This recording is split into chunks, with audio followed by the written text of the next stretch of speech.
नमस्कार, बघूयात आजचा पहिला प्रकार। इथे मी अर्धी वाटी मसूरची डाळ घेतलेली आहे। ही डाळ 2-3 वेळेस पाण्याने छान वॉश करून घेतली। नंतर अर्धा तास ही डाळ मी पाण्यामध्ये भिजत घातलेली होती। आता या डाळमधील पाणी अशा पद्धतीने काढून घेतलेलं आहे। आता ही डाळ आपल्याला मिक्सरच्या भांड्यामध्ये घालून घ्यायची आहे। यामध्ये अर्धी वाटी आता आपण रवा घालूया, अर्धी वाटी बेसन पीठ घालायचं आहे आणि 3 चमचे ताजं दही यात घालायचं आहे। आता 1 चमचा आपण यामध्ये जिरं घालूया। आता इथे मी 1 इंच आल्याचे काप, 5 ते 6 लसणच्या पाकळ्या आणि 3 हिरवी मिरची यामध्ये घातलेली आहे। यामध्ये थोडंसं पाणी घालून अशा पद्धतीचं आपल्याला बॅटर हे तयार करून घ्यायचं आहे। आता आपण याला एका बाउलमध्ये काढून घेऊयात। आता सगळ्यात शेवटी यामध्ये चवीप्रमाणे मीठ घालून घेऊया आणि याला छान मिक्स करून घेऊया। इथे आज आपण मसूर डाळीचा डोसा तयार करणार आहोत, तर त्यासाठी तुम्ही या बॅटरची थिकनेस बघून घ्या। अशा पद्धतीची मी ठेवलेली आहे। आता डोसा तयार करण्यासाठी इथे मी तवा छान गरम करून घेतलेला आहे। याला तेल लावून घेतलं आणि टिश्यू पेपरने आपल्याला हे तेल छान पुसून घ्यायचं आहे। आता यावरती 2 पळी आपण डोस्यांचं बॅटर घालून घेऊया आणि याला छान अशा पद्धतीने पसरवून घेऊया। आता हा डोसा आपल्याला एका साइडने क्रिस्पी आणि कुरकुरीत होईपर्यंत छान भाजून घ्यायचा आहे। डोस्याची एक साइड भाजत आली की वरची बाजू अशा पद्धतीने कोरडी व्हायला सुरुवात होते। आता अशा पद्धतीने डोस्याच्या वरच्या बाजूला तेल लावून घ्यायचं आहे आणि हा डोसा आता आपण पलटी करून घेऊयात। अशाच पद्धतीने दुसरी साइड सुद्धा आपल्याला डोस्याची छान भाजून घ्यायची आहे। इथे मी हा डोसा दोघी साइडने छान भाजून घेतलेला आहे। तयार झाला इथे आपला हा मसूर डाळीचा डोसा। चवीला तर अगदी भन्नाट लागतो। हा डोसा तुम्ही नाश्त्यालाच काय मुलांच्या टिफिन बॉक्समध्ये सुद्धा देऊ शकतात। प्रकार क्रमांक 2।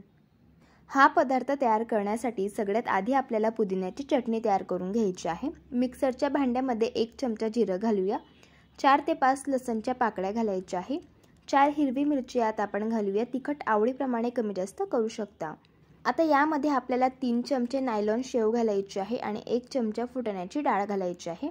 शेव आणि फुटाण्याची डाळ घातल्यामुळे या चटणीला अगदी छान मार्केटसारखी चव येते। आता यामध्ये आपल्याला 1 वाटी पुदिना घालायचा आहे। पुदिना 2-3 वेळेस मी पाण्याने छान वॉश करून घेतलेला होता। आता यामध्ये आपण कोथिंबीर घालूयात। चवीप्रमाणे यात मीठ घालायचं आहे। इथे मी आलं घालायला विसरले होते, त्यामुळे सगळ्यात शेवटी घालत आहे। 1 इंच आल्याचे काप मी यामध्ये घातलेले आहे। आता ही चटणी अगदी छान चटपटीत तयार व्हावी आणि चटणीचा हिरवागार रंग मस्त टिकून राहावा, त्यासाठी यामध्ये मी 1 चमचा लिंबाचा रस घातलेला आहे। आता थोडंसं यामध्ये पाणी घालायचं आहे आणि चटणी छान आपल्याला बारीक वाटून घ्यायची आहे। इथे मी चटणी छान बारीक करून घेतलेली आहे। तुम्ही बघू शकतात अगदी छान असा हिरवागार रंग या चटणीला आलेला आहे आणि मस्तशी चटपटीत ही चटणी तयार झालेली आहे। आता आपण हिला एका बाउलमध्ये काढून घेऊयात। आता इथे मी 2 ब्रेडच्या स्लाइस घेतलेल्या आहे। आता आपल्याला या दोघी ब्रेडला अशा पद्धतीने छान बटर लावून घ्यायचं आहे। बटरऐवजी तुपाचा सुद्धा वापर करू शकता। आता बटर लावून घेतल्यानंतर यावरती आपल्याला पुदिन्याची तयार करून घेतलेली चटणी घालायची आहे आणि ही चटणी सुद्धा दोघी ब्रेडच्या स्लाइसला छान अशा पद्धतीने लावून घ्यायची आहे। आता इथे मी कांदा अशा पद्धतीने कट करून घेतलेला आहे। हा आपल्याला या ब्रेडच्या स्लाइसवरती अशा पद्धतीने ठेवून घ्यायचा आहे। आता कांद्यावरती आपल्याला अगदी थोडंसं अशा पद्धतीने मीठ घालून घ्यायचं आहे।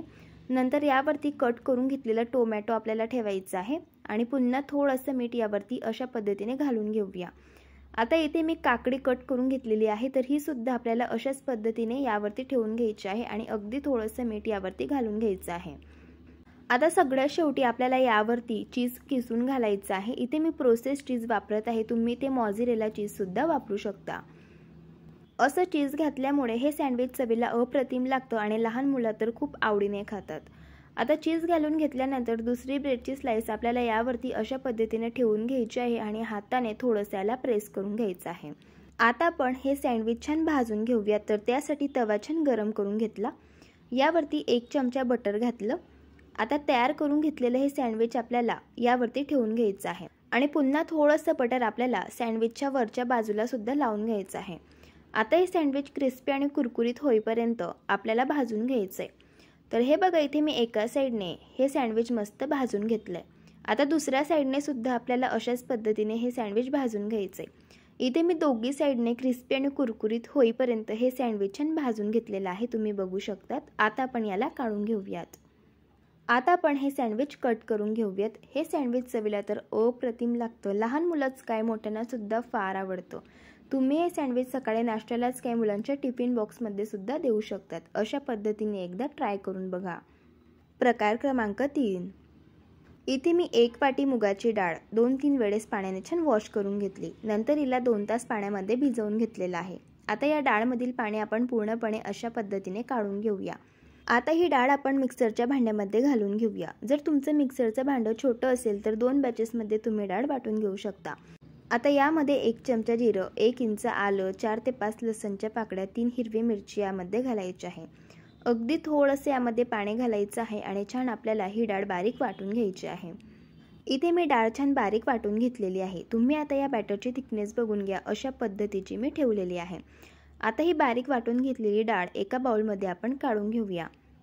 यामध्ये बारीक कापून घेतलेला टोमॅटो, बारीक कापून घेतलेला कांदा घालायचा आहे। पाव चमचा हळदी पावडर घालूयात आणि पाव चमचा यामध्ये गरम मसाला घालायचा आहे। चवीप्रमाणे मीठ घालायचं आहे आणि हे सर्व जिन्नस आपल्याला छान मिक्स करून घ्यायचे आहे। असं याला मिक्स करून घेतल्यानंतर मला असं वाटतं यामध्ये आणखी थोडंसं पाणी बसेल, त्यामुळे यामध्ये मी अगदी 2 टेबलस्पून पाणी घालून घेते आणि पुन्हा याला छान मिक्स करून घेते। आता तुम्ही या बॅटरची थिकनेस बघून घ्या, अशा पद्धतीची मी ठेवलेली आहे।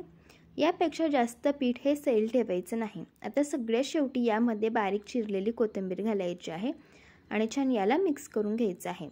इथे आपलं हे बॅटर छान तयार झालेलं आहे। आता यापासून आपण पदार्थ तयार करायला घेऊया। आता इथे मी तवा छान गरम करून घेतलेला आहे। याला तेल लावून घेऊयात। 3 छोटे चमचे यावरती आपल्याला तयार करून घेतलेलं हे बॅटर घालून घ्यायचं आहे। असं हे थोडंसं आपल्याला हलक्या हाताने पसरवून घ्यायचं आहे। आता यावरती आपण एक ब्रेड ठेवूया। आता या ब्रेडवरती पुन्हा आपल्याला 3 चमचे अशा पद्धतीने हे तयार करून घेतलेलं बॅटर घालून घ्यायचं आहे। आता यावरती आपण झाकण ठेवूयात आणि 5 मिनिटं आपल्याला याला एका साईडने छान भाजून घ्यायचं आहे। इथे मी 5 मिनिटं छान याला भाजून घेतलेलं आहे। आता आपण याला पलटी करून घेऊयात। तुम्ही बघू शकतात अगदी छान असं एका साईडने छान हे भाजलं गेलेलं आहे। आता दुसरी साईडसुद्धा आपल्याला छान अशाच पद्धतीने भाजून घ्यायची आहे। थोडंसं कडेने यावरती तेल घालायचं आहे आणि छान मस्त क्रिस्पी आणि कुरकुरीत होईपर्यंत दुसऱ्या साईडने पण भाजून घेऊया। इथे मी दोघी साईडने हा नाश्ता छान भाजून घेतलेला आहे। तयार झाला इथे आपला हा मुगाच्या डाळीचा नाश्ता। चवीला तर अगदी भन्नाट लागतो आणि भरपूर सारे प्रोटीन्सयुक्त तयार होतो। एकदा अशा पद्धतीने तुम्ही ट्राय करून बघा। प्रकार क्रमांक 4। इथे मी 1 वाटी ज्वारीचं पीठ घेतलेलं आहे। यामध्ये 2 चमचे आपल्याला बेसन पीठ घालायचं आहे। 1 चमचा यामध्ये आलं, लसूण आणि मिरचीची पेस्ट घालून घेऊया। पाव चमचा हळदी पावडर घालूया आणि पाव चमचा गरम मसाला घालायचा आहे। चवीप्रमाणे मीठ घालूया। आता हे सर्व जिन्नस आपल्याला छान मिक्स करून घ्यायचे आहे। आता यामध्ये थोडं पाणी घालून आपल्याला याचं बॅटर तयार करून घ्यायचं आहे। असं थोडं पाणी घालायचं म्हणजे या पिठाच्या गुठळ्या होत नाही। इथे मी बॅटर छान तयार करून घेतलेलं आहे। 1 वाटी ज्वारीचं पीठ घेतलं होतं, त्याच वाटीने बरोबर 3 वाटी पाणी हे पीठ तयार करण्यासाठी लागलेलं आहे। याची थिकनेस बघून घ्या, अशा पद्धतीची आपल्याला ठेवायची आहे। आता हे बॅटर तयार झालेलं आहे। लगेच आपण यापासून पदार्थ तयार करायला घेऊया। इथे आज आपण ज्वारीच्या पिठाचे घावण तयार करणार आहोत, तर त्यासाठी तवा अगदी छान कडकडीत गरम करून घ्यायचा, याला तेल लावून घ्यायचं आणि टिश्यू पेपरने पुसून घ्यायचा। आता घावण बनवायच्या आधी तयार करून घेतलेलं जे बॅटर आहे तर ते आपल्याला अशा पद्धतीने मिक्स करून घ्यायचं आहे, कारण ज्वारीचं पीठ हे तळाला जाऊन बसतं त्यामुळे। आता घावण तयार करताना आपल्याला हे बॅटर तव्याच्या कडेने घालायला सुरुवात करायची आहे, कारण आतमध्ये तवा खूप गरम झालेला असतो त्यामुळे। आता हे घावण आपण गॅसच्या मीडियम फ्लेमवरती क्रिस्पी आणि कुरकुरीत होईपर्यंत एका साईडने भाजून घेणार आहोत। इथे मी हे घावण छान भाजून घेतलेलं आहे। आता आपण याला फोल्ड करून घेऊयात। तयार झालं इथे आपलं क्रिस्पी आणि कुरकुरीत असं ज्वारीच्या पिठाचं घावण। चवीला तर अगदी भन्नाट लागतं आणि अगदी झटपट तयार होतं। अशा पद्धतीने एकदा ट्राय करून बघा। प्रकार क्रमांक 5। इथे मी अर्धा कप भगर घेतलेली आहे आणि पाव वाटी इथे मी साबुदाणा घेतलेला आहे। तर सगळ्यात आधी आपण साबुदाणा बारीक करून घेऊयात, कारण साबुदाणा थोडासा जाड असतो त्यामुळे अगदी व्यवस्थित तो बारीक होत नाही। त्यामुळे साबुदाणा अशा पद्धतीने सेपरेट आपल्याला बारीक करून घ्यायचा आहे। तर आता बारीक करून घेतलेला हा साबुदाणा एका बाउलमध्ये आपण काढून घेऊयात। इथे आपली साबुदाण्याची पावडर तयार झालेली आहे। आता आपण त्याच मिक्सरच्या भांड्यामध्ये भगर घालूयात आणि याला सुद्धा बारीक करून घेऊयात। हे पहा, इथे मी भगरचं सुद्धा पीठ तयार करून घेतलेलं आहे। आता हे पीठ आपण साबुदाण्याच्या पिठामध्ये मिक्स करून घेऊयात। हे पहा, अशा प्रकारे यामध्ये आता आपण 3 चमचे भाजून घेतलेल्या शेंगदाण्यांचा कूट घालूयात। आता आपण यामध्ये पाव वाटी दही घालणार आहोत। इथे फ्रेश दही आपल्याला वापरायचं आहे, आंबट दही वापरायचं नाही। दही घातल्यामुळे आणि शेंगदाण्यांचा कूट घातल्यामुळे आप्यांना चव खूप छान येते। 1 चमचा मिरचीची पेस्ट घालायची आहे। तिखटचे प्रमाण आवडीप्रमाणे तुम्ही कमी जास्त करू शकतात। 1 चमचा जिरं घालूयात। आता थोडं पाणी घालून आपल्याला आप्यांचं बॅटर तयार करून घ्यायचं आहे। जर तुम्ही चॅनलवरती नवीन असाल आणि तुम्हाला रेसिपीज आवडत असतील तर रेसिपीला लाईक करा, चॅनलला सबस्क्राईब करा आणि शेजारील बेल आयकॉन प्रेस करायला विसरू नका। सबस्क्राईब केल्यामुळे आणि बेल आयकॉन प्रेस केल्यामुळे जो व्हिडिओ सगळ्यात आधी चॅनलवरती अपलोड होतो त्याचं नोटिफिकेशन हे तुम्हाला सगळ्यात आधी मिळते। इथे मी डोस्यांचं बॅटर छान तयार करून घेतलेलं आहे।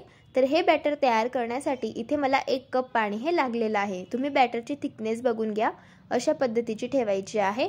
आता यावरती आपण झाकण ठेवूयात आणि 20 मिनिटांसाठी आपल्याला आप्यांचं बॅटर रेस्ट करण्यासाठी ठेवायचं आहे। 20 मिनिट झालेले आहे आणि आप्यांचं बॅटर मस्तपैकी रेस्ट झालेलं आहे। तुम्ही बघू शकतात अशा प्रकारे आप्यांचं बॅटर मला थोडंसं घट्ट वाटत आहे, त्यामुळे 1 टेबलस्पून यामध्ये मी पाणी घालत आहे आणि छान याला मिक्स करून घ्यायचं आहे। कारण भगर आणि साबुदाणा थोडासा फुलतो, त्यामुळे बॅटर थोडंसं घट्टसर होतं। तर आता पुन्हा मी याला छान मिक्स करून घेतलं आहे। तुम्ही बॅटरची थिकनेस बघून घ्या, अशा पद्धतीची ठेवायची आहे। सगळ्यात शेवटी यामध्ये चवीप्रमाणे मीठ घालूयात आणि छान मिक्स करून घेऊयात। आता आप्पे स्पंजी आणि सॉफ्ट तयार व्हावे तर त्यासाठी इथे मी 1/4 TSP म्हणजे अगदी पाव चमचा बेकिंग सोडा घेतलेला आहे। यावरती थोडंसं पाणी घालूयात आणि छान आपण हे बॅटर मिक्स करून घेऊयात। इथे आपलं आप्यांचं बॅटर तयार झालेलं आहे। गॅसवरती मी आप्पे पात्र गरम करायला ठेवलेलं होतं। यामध्ये आपल्याला तेल घालायचं आहे। तेल छान गरम झालं की यामध्ये आता आपण आप्यांचं मिश्रण फिल करून घेऊयात। आप्यांचं मिश्रण फिल करताना जी शेवटचे आप्यांचे मोल्ड आहे तर त्यामध्ये घालायचं आहे सुरुवातीला, कारण आतमधील जे मोल्ड असतात तर तिथे टेम्परेचर जास्त असतं आणि आतमधील आप्पे त्यामुळे लवकर तयार होतात, म्हणून सगळ्यात शेवटी आतमधील मोल्डमध्ये आप्पे घालायचे आहे। आप्पे सर्व मोल्डमध्ये घातल्यानंतर झाकण ठेवायचं आहे आणि एक साइड छान मस्त आप्यांची भाजून झाली की आपण आता आप्पे पलटी करून घेणार आहोत। हे पहा, अशा प्रकारे आता दुसरी साइड सुद्धा आपल्याला आप्यांची मस्त भाजून घ्यायची आहे। इथे मी आप्यांची दुसरी बाजू सुद्धा भाजून घेतलेली आहे। आता आपण हे आप्पे काढून घेऊयात। हे आप्पे चवीला तर अगदी भन्नाट लागतात आणि अगदी झटपट तयार होतात। अशा पद्धतीने एकदा ट्राय करून बघा। जर तुम्हाला आजच्या या सर्व रेसिपीज आवडल्या असेल तर रेसिपीला लाईक करा, चॅनलला सबस्क्राईब करा आणि शेजारील बेल आयकॉन प्रेस करायला विसरू नका। व्हिडिओ जास्तीत जास्त शेअर करा। तर चला भेटू एका मस्त अशा चमचमीत रेसिपी सोबत। तोपर्यंत धन्यवाद।